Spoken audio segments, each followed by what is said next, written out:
Hello दोस्तों, मैं एक गारी गीत सुनाने जा रही हूँ। कृपया एक बार जरूर सुने, लाइक एवं सब्सक्राइब करें।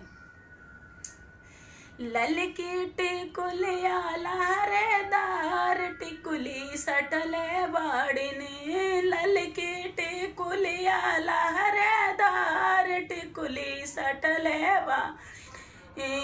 दुल्हा के बहिनी छिनार टिकुली सटले बाड़िनी, दुल्हा के बहिनी छिनार टिकुली सटले बाड़िनी। यही रे टिकुलिया पे तीन पावर रोकले बाड़िनी, यही रे टिकुलिया पे तीन पावर रोकले बाड़िनी, यही रे टिकुलिया पे तीन जना के रोकले बाड़िनी। पुलिस दारोगा हवलदार टिकुली सटले बाड़िनी, पुलिस दारोगा हवलदार टिकुली सटले बाड़िनी। ललकी टिकुलिया लहरेदार टिकुली सटले बाड़िनी, ललकी टिकुलिया लहरेदार टिकुली सटले बाड़िनी।